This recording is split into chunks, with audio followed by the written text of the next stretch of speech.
আসসালামু আলাইকুম রহমতুল্লাহি বারাকাতুহু। আজকে একটি ভিন্ন প্রসঙ্গ নিয়ে আলোচনা করতে চাই। আজকের প্রসঙ্গ মধ্যযুগীয়। আমরা ইদানিং প্রায়ই শব্দটি ব্যবহার করে থাকি, বিশেষ করে আমরা যারা বাংলা ভাষাভাষী আছি।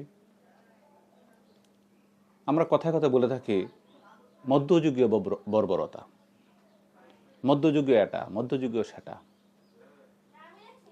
কেউ আমরা বুঝে কথা বলে থাকি, কেউ আমরা কারো কাছ থেকে শুনে কথাটা বলে থাকি, কেউ আমরা বলার জন্য বলে থাকি।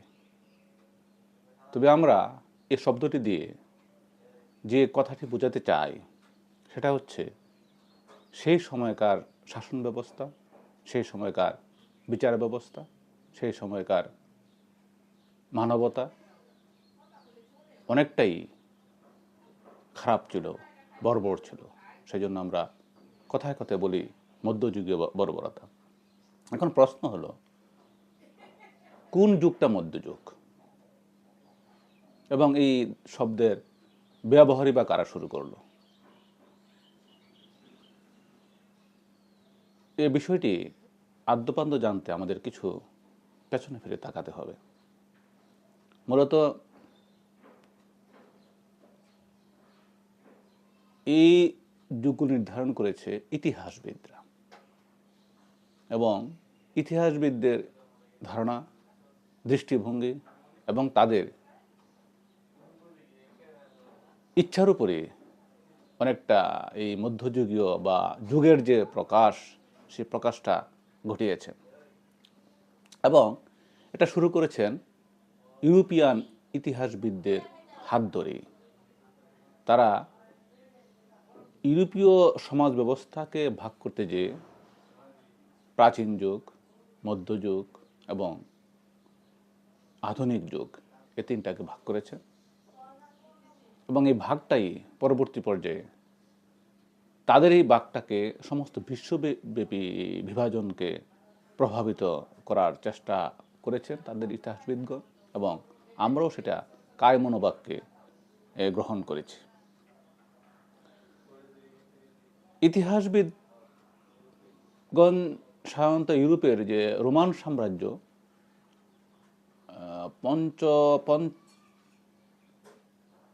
পঞ্চম শতকের যে রোমান সাম্রাজ্য যেটা পতন হয়েছিল, সেখান থেকে পঞ্চদশ শতাব্দী, এই যে সময়টা, এই সময়টাকে সাধারণত ইউরোপিয়ান ইতিহাসবিদরা মধ্যযুগ বলেছেন। কারণ পঞ্চম শতকে রোমান সাম্রাজ্যে পশ্চিম রোমানের পতন ঘটেছিল, এবং পঞ্চদশ শতাব্দীতে বাইজেন্টাইন সাম্রাজ্য যেটা আমরা বলে থাকি, সেটা অটোমান সুলতানদের কাছে সেটা পরাভূত হয়, এবং এই যুগটাকে তারা বলে থাকেন যে মধ্যযুগ।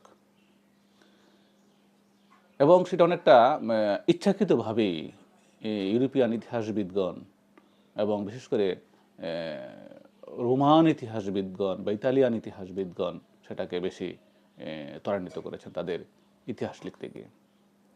কারণ ইতিহাস তাদের হাত ধরেই পূর্ণতা পেয়েছিল ওই সময়, এবং তারা যেভাবে ইতিহাসকে উপস্থাপন করেছে এবং যেভাবে তারা ভাগ করেছে, বিভিন্ন যুগের যে ভাগটা নিয়ে এসেছে, সেভাবেই কিন্তু ইতিহাস পরবর্তী পর্যায়ে চর্চিত হয়েছে, বিশেষ করে আমাদের ভারত উপমহাদেশে তো বটেই। আমাদের এখানে বই পুস্তকে এইভাবেই শেখানো হয় যে সেই যুগটা প্রাচীন যুগ, এই যুগটা মধ্যযুগ, এই যুগটা আধুনিক যুগ। এখন আমরা যদি আসলে তাকাই, আমরা যদি একটু ইতিহাস চর্চা করি, ইতিহাস যদি বিশ্লেষণ করি, সেখানে দেখেন একটা সূক্ষ্ম কৌশল অবলম্বন করা হয়েছে। কারণ সপ্তম শতকে ইসলামের আবির্ভাব হয়।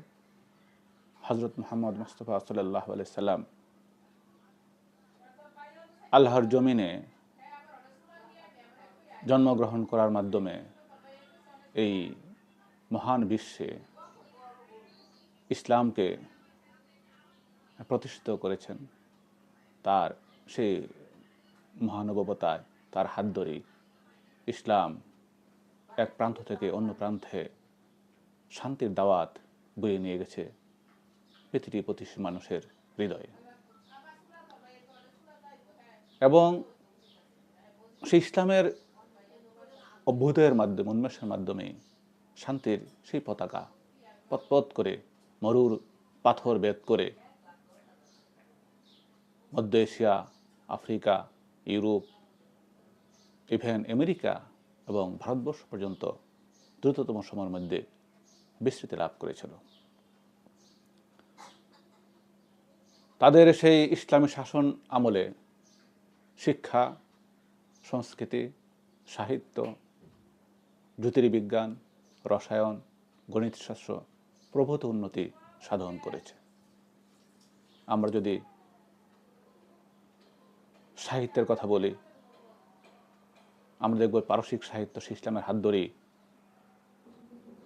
পৃথিবীর এক প্রান্ত থেকে অন্য প্রান্তে বিস্তৃতি লাভ করেছিল।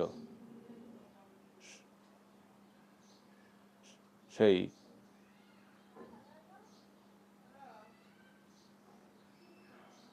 ইরানের যে সাহিত্য, ইরানের সাহিত্য মধ্যপ্রাচ্যের দিগন্তকে প্রসারিত করে, দিগন্তকে ভেদ করে চতুর্পাশে ছড়িয়ে পড়েছিল। ইসলামের হাত ধরেই বাণিজ্য, যোগাযোগ, রাষ্ট্র কাঠামো এবং প্রশাসনিক কাঠামো, কর ব্যবস্থাপনা, নাগরিক সুবিধা সবকিছু উন্নত হয়েছিল। এই যে সময়টা পঞ্চম শতক থেকে পঞ্চদশ শতক, মূলত এই শতকটাই ছিল ইসলামের উন্মেষ এবং পৃথিবীব্যাপী ইসলামের শাসন। আমরা যদি খোলাফে রাশিদিনের কথা বলি, তারপর যদি আমরা আব্বাসীয় শাসনামলের কথা বলি, তারপর আমরা উমাইয়া শাসনামলের কথা বলি, আমরা ওসমানীয় শাসনামলের কথা বলি, আমরা যে আমাদের ভারতবর্ষে ফিরে আসি, সেখানে দিল্লি সালতানাত, মোগল সাম্রাজ্য, এই সময়টাতে বিশ্বব্যাপী মুসলমানদের শিল্পকলা, স্থাপত্য, সাহিত্য, বিজ্ঞান চর্চা, জ্যোতির্বিজ্ঞান সকল কিছুতে মুসলমানের দাপট ছিল। মুসলমান তখন জ্ঞান বিজ্ঞানে সমস্ত বিশ্বকে শাসন করেছিল এবং ইউরোপীয়রা পিছিয়ে ছিল। ইউরোপীয়গণ তাদের জ্ঞান বিজ্ঞানের জন্য সেই কর্ডোবা নগরীতে এসেছিল, সমরখন্দে গিয়েছিল, তারা বাগদাদ এসেছিল, হাউস অব উইজডমে তারা সেখান থেকে তারা জ্ঞান আহরণ করেছিল। তারা ইসলামের জ্ঞান থেকে জ্ঞান অন্বেষণ করে করে তারা সমৃদ্ধ হয়েছে। ওসমানীয় অটোম্যান শাসন যখন সেই মধ্য এশিয়া, আফ্রিকা থেকে ভারতবর্ষ পর্যন্ত বিস্তৃত, তখন ইউরোপিয়ানরা মাত্র জাগতে শুরু করেছে। এই যে তারা ঘুমিয়েছিল, এই ঘুমটাকে তারা বলতেছিল যে ডার্ক অফ এজ বা মধ্যযুগীয় শাসন, কারণ তখন তারা অনেকটাই ইতিহাস থেকে উপেক্ষিত ছিল। এখানে একটাই কথা বলে রাখা ভালো, আজকে যেমন সারা পৃথিবীতে মার্কিন যুক্তরাষ্ট্র অর্থনৈতিক সমৃদ্ধির জন্য বিশ্বকে শাসন করে, ঠিক তেমনই এই ভারতীয় উপমহাদেশে যখন মুসলিম শাসন ছিল, মুঘল সাম্রাজ্য ছিল, তখন সারা বিশ্বের মুঘল সাম্রাজ্য বা মুঘল যে সালতানাত, সে সালতানাতের অর্থনৈতিক পরাশক্তি ছিল সারা বিশ্বব্যাপী। পৃথিবীর বিভিন্ন প্রান্ত থেকে এই ভারতবর্ষে আসার জন্য মুসলমানদের এই জ্ঞান বিজ্ঞানে, মুসলমানদের এই শিল্পকলা, মুসলমানদের এই সমৃদ্ধিতে অংশগ্রহণ করার জন্য সারা পৃথিবী থেকে মানুষ ছুটে আসার চেষ্টা করেছিল, ইউরোপ থেকে ছুটে আসার চেষ্টা করেছিল। আমরা জানি সে ভাস্কো দা গামা 1498 সালে ভারতবর্ষ উনি এসেছিলেন, অথচ ইউরোপিয়ানরা বলে সাথে ভারত জয় করেছে। আসলে তা না, ভারত জয় করবে কেন? ভারত হাজার বছরের সভ্যতা, এখানে জয়ের কিছু নাই। ভাস্কো দা গামার আগেই এখানে শত শত বছরের সংস্কৃতি, সাহিত্য, বিজ্ঞান সেখানে গড়ে উঠেছিল, সেখানে তাজমহল নির্মিত হয়েছে, সেখানে অনেক সভ্যতার ভারত এগিয়ে গিয়েছিল। কাজে এই যে কথা, মধ্যযুগীয় কথা, এই কথাটি আমরা অনেকেই না বুঝে বলে থাকি, এবং আমরা ইউরোপীয়দের শেখানো বলিতে আমরা অভ্যস্ত এই কথাটি চর্চা করে যাচ্ছি। আমরা ইতিহাস, ইউরোপীয় ইতিহাসরা কীভাবে ইতিহাস রচনা করেছেন? ওনারা রচনা করেছেন যে 1492 খ্রিস্টাব্দে কলম্বাস আমেরিকা আবিষ্কার করেছেন। এটা কি সত্যি? হ্যাঁ, এখন আমরা মেনে নিচ্ছি এটা সত্যি, কারণ ইতিহাস সেটাই বলে।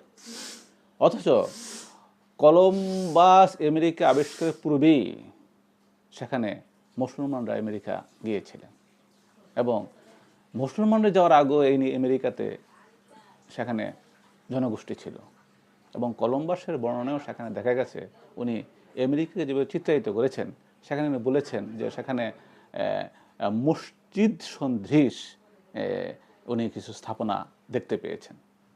তখন ইউরোপিয়ান ইতিহাসবিদরা হয়তো বা সেভাবে সেটা নিচ্ছে না, এ নিয়ে অনেক বিতর্ক আছে, তারা বলতে চাচ্ছে না, স্বীকার করতে চাচ্ছে না। অথচ স্পেনের সেই আন্দালুসিয়া থেকে অনেক আগে মুসলমান আমেরিকা গিয়েছিলেন, তখন সেখানে তারা বাণিজ্যের প্রসারের জন্য। তো যাই হোক, যে বিষয়টা নিয়ে আসার চেষ্টা করেছি আমি, সেটা হচ্ছে যে ইসলামের উন্মেষ থেকে হুজুর পাক সাল্লাল্লাহু আলাইহি ওয়াসাল্লামের হাত ধরে যখন এই বিশ্বের জমিনে ইসলাম কায়েম হলো, সেখান থেকে সেই মদিনা শাসন ব্যবস্থা থেকে সারা বিশ্বে যখন ইসলাম ছড়িয়ে পড়লো, সেটা ঘটেছিল সাধারণত সেই 7ম শতক থেকে অদ্যাবধি যাচ্ছে যদিও, কিন্তু ইসলামের পুরোপুরি ইসলাম পৃথিবী শাসন করেছিল অষ্টাদশ শতক পর্যন্ত। বিশেষ করে 15-15 শতক পর্যন্ত ছিল অটোমান যে সাম্রাজ্য, সেই সাম্রাজ্য ইসলামের জয় জয়কার ছিল বিশ্বব্যাপী, এবং অটোমান সাম্রাজ্য প্রায় 52 লক্ষ বর্গ কিলোমিটার শাসন করেছিল ইসলামের পতাকা তলে। তখন ইউরোপিয়ানরা পিছিয়ে ছিল শিক্ষায়, সংস্কৃতিতে, সভ্যতায়। এই যুগটাকে তারা বলে থাকে মধ্যযুগীয় একটি যুগ, এবং তখনকার যেখানে যে বিচার ব্যবস্থা ছিল, যে শাসন ব্যবস্থা ছিল, এই কথাগুলো তারা বলে থাকে মধ্যযুগীয় শাসন ব্যবস্থা। অনেকটা ওই কি বলবো, নেগেটিভ সেন্স থেকে। হ্যাঁ, এটা স্বীকার করতে হয়। তখন এই যে সময়টাতে, এই সময়টাতে মঙ্গোলীয়রা ব্যাপক আক্রমণ করেছিল, এবং সেটা খোয়ারিজম সাম্রাজ্য তাদের হাতে, ইসলামের সেই সাম্রাজ্য ইসলামের ছিল, সেখানে খোয়ারিজমটা মঙ্গলদের হাতে পতন হয়। তো এই যে মোগল চেঙ্গিস খান, পরবর্তী হালাকু খান, ইসলামের অনেক শহর, বাগদাদ, সমরখন্দ, ইস্পাহান, তাদের হাত ধরে তার ধ্বংস হয়েছিল। সেখানে লক্ষ লক্ষ মানুষকে তারা হত্যা করেছিল। সেটা ঘটেছিল মুঘলদের দ্বারা। এখন এই কথা কেউ বলে না যে ওই সময়টাতে মুঘলদের যে বর্বরতা, মুঘলদের নৃশংসতা, সেটাকে তারা কেউ ইঙ্গিত করতে চায় না। তারা ইঙ্গিত করতে চায় ইসলামের যে পতাকা তলে, ইসলামের যে সুশীতল ছায়া তলে সমস্ত বিশ্ব একত্রিত হয়েছিল, সেটাকে তারা ইঙ্গিত করে সে কথাগুলো বলে থাকে। ইভেন আমরা লক্ষ্য করছি আমাদের এই সমাজে, আমাদের অনেক রাজনীতিবিদ, সচেতন রাজনীতিবিদ, যারা শিক্ষায় দীক্ষায় মানমর্যাদা অনেক ঊর্ধ্বে আছেন, তারাও কথা শব্দটি ব্যবহার করে থাকেন। মধ্যযুগীয় বর্বরতা বলতে সেই ইসলামিক কিছু শাসন বা নিয়মকানুনকে তারা ইঙ্গিত দিয়ে কথা বলেন।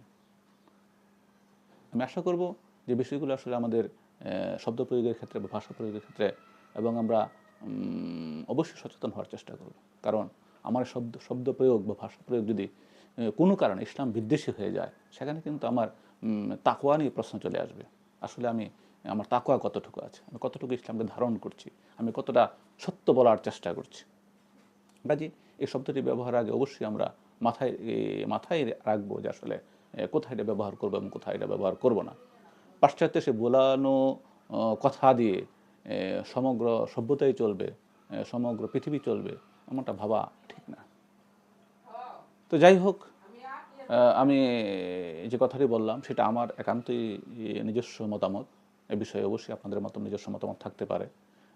আমরা আসুন চর্চা করি, ইতিহাস থেকে শিক্ষা নেই, আমরা ইতিহাস থেকে জানার চেষ্টা করি। আমরা সেখান থেকে অনেক কিছু জানতে পারবো, অনেক কিছু বুঝতে পারবো, এবং সেখান থেকে একদিন সত্য বেরিয়ে আসবেই, সেটা যার মাধ্যমে আসুক। ধন্যবাদ সবাইকে। আসসালামু আলাইকুম ওয়া রাহমাতুল্লাহি ওয়া বারাকাতুহু।